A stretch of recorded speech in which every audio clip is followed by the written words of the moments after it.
For years, I've collected just about every bench from Rep, Rogue, and everyone between. I've got ultra high-end bougie ones, budget options, benches with attachments you can do just about anything on. I've tested the best and worst on the market, and we're gonna break them all down to find out the best in each category. Now, what you see behind me isn't all of them. Not everyone made the cut. Some because I was scared for my life when using them, some because I didn't feel like being sued. So we'll talk about the drama and why some benches didn't make the cut. I gotta stop doing that. To keep this organized, I'll rate each bench. Just realize these ratings are somewhat subjective. So if you want to go out, spend me and buy even more of these things to tell me I'm wrong, go for it. Just know nothing in life, besides my content, and that subscribe button, is free. Well, actually, if you enjoy our content and want to help the channel, using our affiliate links is free too. And by using them, you'll be directly supporting the channel and helping us to finance videos like this. So thank you. Let's start this one off where most of us begin our home gym journey by looking at the budget options. For the sake of categorizing everything, I'm calling budget anything $350 or less shipped. And yes, I realize the word budget can mean very different things to different people, but in a home gym, that definition tends to evolve over time as we find new ways to justify things. In my infinite wisdom, I've tested quite a few questionably designed benches. So believe me, you can always go cheaper, but it's really hard to work out when you're dead. If you haven't realized it already, there's no way I can go in depth on every single one of these benches. So to simplify things, I'm going to show you the best options in each category. And the cheapest adjustable bench in this video is Kepi's 1000 Pro, because putting the word pro in something makes it cooler. And how could it not be cool with features like a clear scale for 12 plus 3 gears, upgraded thickened pad, and a 1,200 pound weight capacity that I definitely wouldn't trust. But the most important thing to remember about this bench is code GLUCK saves you 6% on it, which is as random an amount as some of Kepi's design choices are, like their adjustment system. This is a pop pin style bench, and that's fine, they're quick to adjust, but all of your weight rests on a single pin. The pin itself is solid, but you really should screw it in every time you adjust it, and I'll be honest, I don't. When I'm working out, I don't want to worry about checking my equipment, but if you're smarter than me, which admittedly really isn't hard, truth be told, for about $200, this bench performs much better than you'd think, but it's also a good example of how budget benches often sacrifice features and maybe even logic in their designs. For example, the top back position is 90 degrees, which tends to push you forward and out of the bench, and the pad gap is big enough you can fist. You know what? My mom watches these videos, so at almost 18.5 inches tall, it's too tall for a lot of people to properly plant their feet.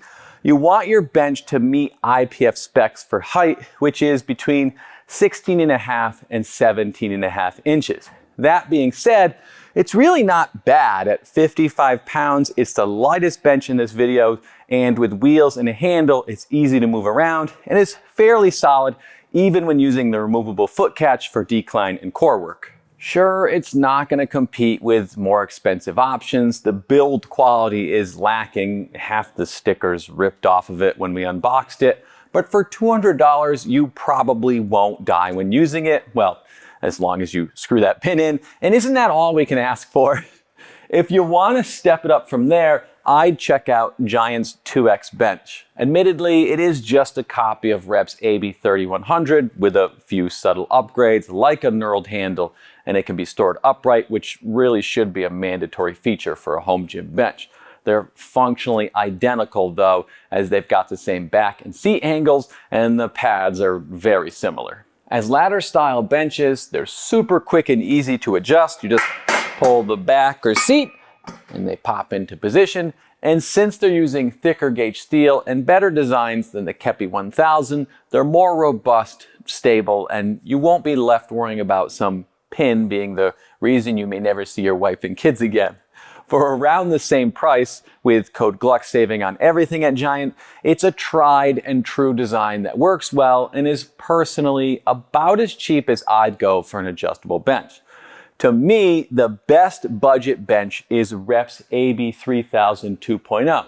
Because at $350 shipped, this is where you start seeing the build quality and features you'll find in more expensive options. It has a higher weight capacity than these others. Not that I'm out here incline benching 1,000 pounds, but there's some peace of mind in a higher number, and Rep, unlike somebody in this video, actually tests their capacities, and this bench is solid. The wide rear leg makes it sturdy, and the tripod design means the front foot won't get in your way if you tuck your feet during any exercises. It's also fairly light at just under 90 pounds, which, if that sounds heavy to you, just wait, but it means moving it around isn't too hard, although it doesn't store upright.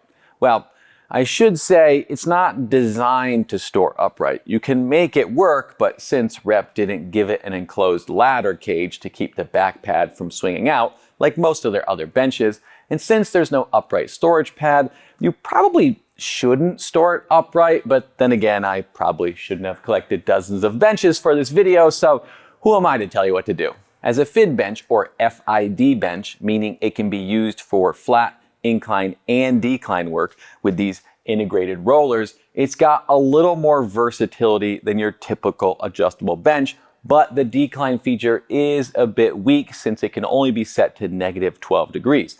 So up against a true decline bench, it's not going to compete. Overall, though, it's a very good choice for the money, but what if you're looking for more from your bench? In a home gym, space is always at a premium, so finding a versatile piece of equipment that can do a bunch of things is often more desirable than a one-trick pony. Unfortunately, those jacks of all trades also tend to make some sacrifices, but I do think we'll see a big push in innovation coming very soon with companies like Rep Fitness and Dialed Motion entering the attachment game. Luckily, as long as your bench has the same size attachment port and is using a similar system, there's some compatibility between manufacturers for those of us that don't want to wait. The king of versatility with adjustable benches is still Iron Master's Superbench Pro. The simple fact of the matter is Iron Master has the biggest ecosystem of accessories out there. So whether you're looking to work on those legs, trying to strengthen your core, getting those arms and chest ready for the beach, or just haven't given up on your childhood dreams of being a superhero, Iron Master probably has an attachment for you. And if they don't, with a 1 3/4 inch tubing size, you may be able to find others that fit. The Superbench Pro is lightweight, stable, and it's one of the few benches that dares to be different. Their unique foot lever system makes adjusting it to one of its 11 positions quick and easy, and unlike with a ladder style bench, it locks the back into position, allowing you to do a few things you wouldn't be able to otherwise, like using it for an inversion table, for example. It's just with some of those more extreme angles, I can't decide if getting into or out of position is the harder part. It's a very good jack of all trades, but if you're using it as just a bench without the attachments, it wouldn't rank high on my list. At $500 shipped, the build quality doesn't compete with others in this price range. So whereas others gives you things like knurled handles, color choices, and laser cut angle markings, Iron Master's bench doesn't feel as refined, not that those things really affect function. They have upgraded the design over time though, by doing things like swapping out the old plastic knobs for knurled metal, and this pad is Iron Master's new pad, and it's a big upgrade over the older one. Although it's not quite as good as Rep's, it now looks and feels and performs much more like theirs, and this new vinyl and padding will be making its way to their other attachments as well. If there were one thing about this bench I'd wish they'd update though, it's the seat. Unless your butt is the size of a toddler's, it's not fitting. And since you also can't change its angle, I just find it to be uncomfortable to use more often than not. With a 600-pound weight capacity, it has the lowest loading capacity of any in this video. but Ironmaster is the only one who lists both their incline and flat capacities. It's 600 pounds when inclined, 1,000 pounds when flat. Most just give us the number when inclined, since that's the weakest point. Just keep in mind that number includes your weight, and while higher numbers don't necessarily mean much, especially with some companies inflating theirs as a selling point, a higher number can mean it's a more robust heavy-duty bench. If you're looking for an option that does it all, the Super Bench Pro would be high on my list, and that will remain the case until someone can challenge Ironmaster's crown. If the Super Bench isn't calling for you, I'd check out Prime's Shorty Bench. I'll be the first to admit the Shorty isn't perfect. For example, I'm still waiting for them to release the upright storage fix, although I just spoke with them and that solution is very close to coming out. Even with that though, it's our most used bench. The ability to remove the head pad ensures the pad never gets in your way, and it allows you to do exercises where you face the pad without being romantically involved with it. That's a downside with some of the larger benches we're about to cover. It's compact and lightweight, but stable, and unlike other lighter, smaller benches, I've never had it tip forward when using it during heavy exercises. Those things on their own were enough to make me consider buying this, but when you add on attachments, it opens up a lot of possibilities. Of course, Prime's unique way of installing their accessories means nobody else is compatible, but they've built up quite an ecosystem on their own anyway, like the Preacher Pad, where you can change the resistance profile of the exercise simply by adjusting the back pad. The dumbbell cradle can help make getting into position easier, and of course, there's the decline attachment, which is solid, but as dumb as this sounds, at 6 foot tall, I found the Shorty to be a bit short for some decline movements. But the attachments do allow it to be more than just a bench, which is good because while I find it to be fantastic for incline movements and pretty much everything else, it's not a great flat bench. The padding is a bit slick, narrow, and not quite firm enough for those of you big guys who are pushing heavy weights. If I were to rank all of the adjustable benches I've owned though, this would be number 2 with the stipulation only if I could pair it with a flat bench like Rep's FB5000 or Rogue's Monster Utility Bench with the Thompson or competition pad like I've got. I've had those benches for years, and while others have done their best at copying them, nobody else competes. As one of the few American-made options in this video, it is more expensive and maybe belongs in the bougie category, but if you just look at the price of the bench with code GLUCK saving you 5% and without shipping, custom colors, or attachments, you may just be able to convince yourself to buy one. And then you'll talk yourself into the smart arm, and all of a sudden your bench setup costs more than the rest of your home gym, even if it does replicate quite a few commercial level machines. At least that's what I told my wife as I try to justify yet another very expensive upcoming review. If you're looking for build quality and attention to detail that's second to none, Prime makes some phenomenal equipment. Just realize, like with all of these, as you add attachments, those prices can soar, but if you can swing it, this is easily one of my favorites. Those, in my opinion, are far and away the best 2 current options in terms of versatility, but they're not the only ones. Companies like ATX have some unique options we've tested, but they're not available in the States yet. And ones like Force USA's C10 are interesting, but at what point do the features tacked onto your bench get in the way of it being a bench? There's options like Bells of Steel's Buzzsaw, but this front attachment port always felt like a bolted on afterthought to me because you lose the front handle, so moving it's a pain. Don't get me wrong, it's a solid option. Their accessories work, but at just under $500 shipped for just the bench, it's not going to compete with others like Rep's AB5200 2.0 for about the same price. It's the same thing I'd say about this bench, Bolt's Venom Gapless bench. The 5200 has a much higher build quality, the pad is better, and the design more refined in basically every way. Of course, the 5200 can't use attachments like Bolt's or Bell's can, but Rep's Nighthawk, which is essentially the little brother to the 5200, can, and it has some compatibility with other ecosystems we'll explore, as we talk about our mid-tier benches. These are the middle ground between budget and premium, where you'll find some of the best options out there, but also a lot of knockoffs which look the same in a listing online but are far from it in person. This is also where I may offend some people because, as you'll find out, I don't always say what companies want me to. So although I get a lot of crap for being too critical or not promoting someone's favorite product, believe me, I'd make a lot more money if I overlook certain things and prioritize my sales over helping you.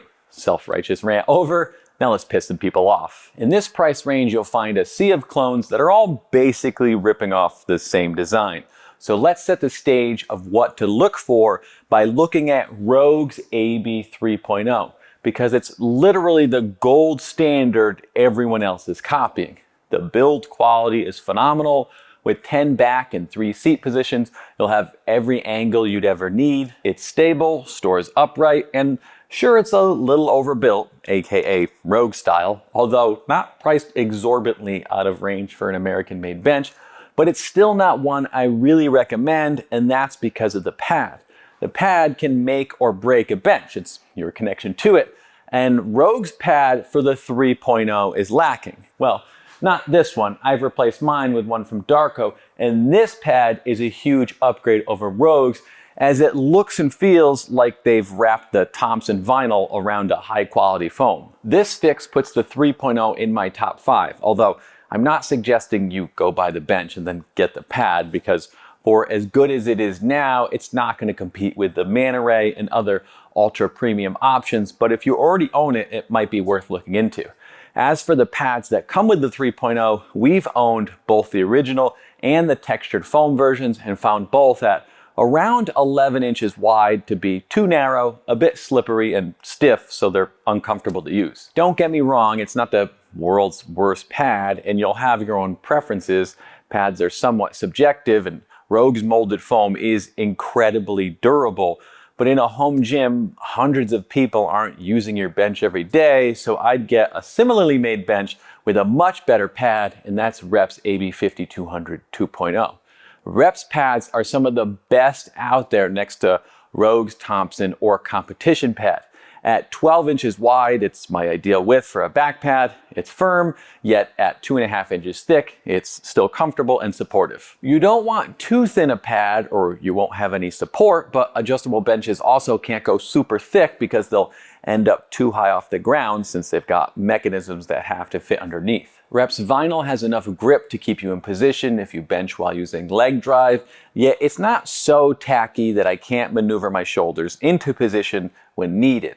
Rogue's 3.0 is a little better made, but with the same back and seat angles, a wide pad option, and the choice of an adjustable rear post, which is a handy feature to have even if we don't use it often. It has a few more features than Rogue's 3.0 at a lower price. That price difference being because it's imported. The 5200 is a fantastic bench, and for a long time had been one of my favorites. That being said, it is a big boy, which has its pros and cons.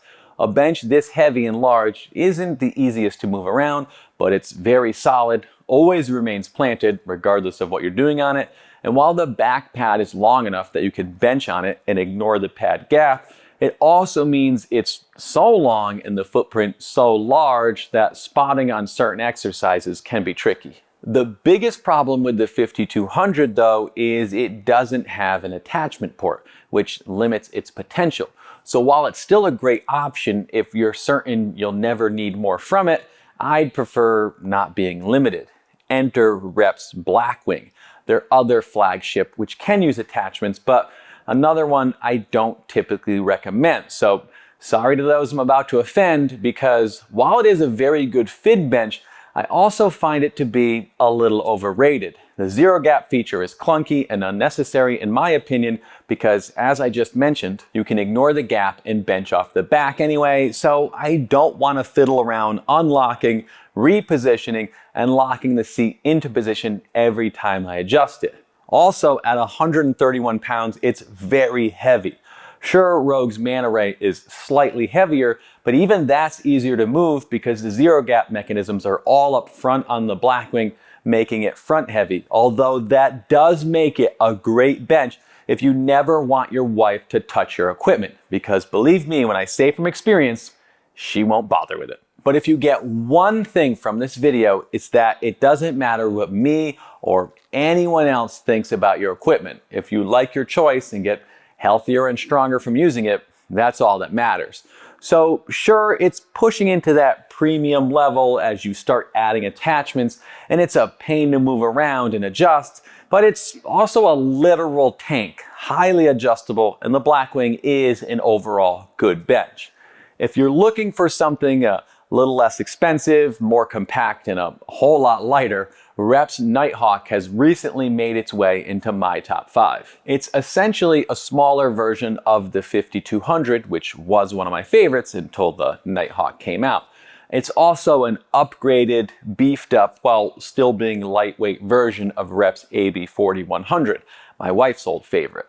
The Nighthawk is a great bench, but it's not perfect. It does have a lower 700-pound weight capacity, a few less back angles, and I wish the seat went to 30 degrees instead of 20 because at low incline angles, you can feel like you're being pushed out of the seat a little bit. At $450 though, I think it may be the best middle ground between your budget benches and premium options. But the thing that makes the Nighthawk stand out is the addition of an attachment port, and since Rep is using 1 5/8 inch tubing size, you can use attachments from companies like Bolt Fitness with it.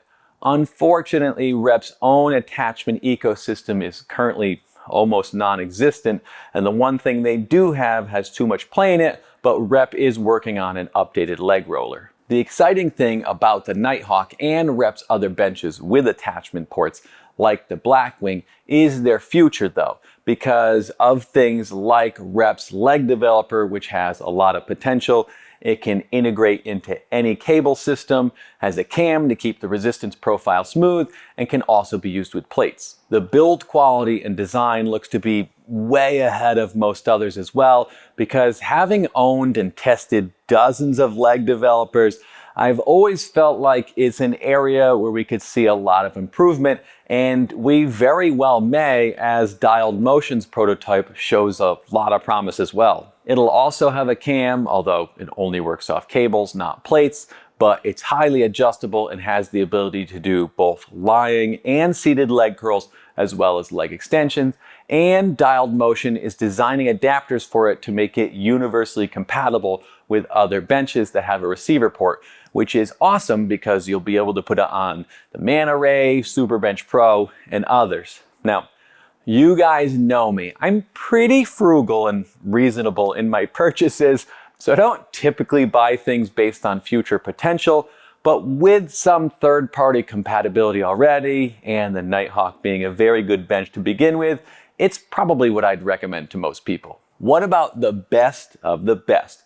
Those benches so beautiful and expensive, they'll test your marriage. If I could only have one bench, that's a terrible thought, it would be Rogue's Manta Ray. With the caveat, I'm not getting the less expensive version with their textured foam pad. You're spending over $1,000 on a bench here. We're not saving money. Logic went out the window a long time ago. The Manta Ray has an almost unmatched build quality. Everything from the leg roller being one of the few that isn't just a generic import, Rogue's makes everyone else's look bad, to touches like the ladders being integrated into the frame and encased in UHMW, which Rogue can do since they're using 4" by 3" 7-gauge steel tubing for the frame. Make no mistake, this is a big boy. It's incredibly stable and it's heavy, so my wife hates it. To me, the pad is the best on the market, just inching out Rep's. It's based on Donnie Thompson's Fat Pad, so they're using the same sticky vinyl, which I will admit borders on being too sticky for an adjustable bench at times, but everything from the stitching, even down to the thickness of the vinyl, is just a little bit better than anything else you'll see out there. I could probably go on for about 15 minutes with this bench, and I have, which is why if you want an in-depth look at any of these, you should check out our reviews. It's not the most versatile, although dialed motions attachment will work for it. It's sure as hell not the cheapest, but if I had to rank my benches, it would be number one. My other top choice is one that can lay claim to matching or maybe even beating Rogue's build quality, and that's Irwin's AB 1.0, and it's not hard to see why. It's handcrafted in Canada, and Irwin's attention to detail and craftsmanship is second to none, and this is easily one of the best ladder style benches out there. Its only downfalls are there's no attachment port, and by the time you add your build options and ship it to the States from the Great White North, it can get very expensive. Even so, the pad is exceptional, and you can choose between the sticky vinyl that we've got or a smoother one. The tolerances on this thing are incredibly tight. There's no play between any of the components. So if I were to try to shake the back pad, you can't shake it. You literally have to lift the bench off the ground to get it to move. Whereas with cheaper options, you'll often find a lot of slop there. It rivals the Manta Ray on stability, and while it is a larger bench, like the 5200, it has a firm hold as one of my top 5 favorites. Now, before somebody yells at me for not including their Alibaba special they swear is identical to one of these others, well, they very well may be. So let's talk about why certain ones didn't make the cut. For some of these, it's easy. If you're gonna be an AB 5200 clone, you've gotta be better or cheaper. So while Titan and GetRX have solid benches, they're no longer either of those things. Without getting myself into too much trouble here, there's other companies that have tried to control what we can say in videos, or they insist on positive reviews, so they're out. Or we found the fit and finish, pads, or other elements of their designs don't quite compare with our top choices.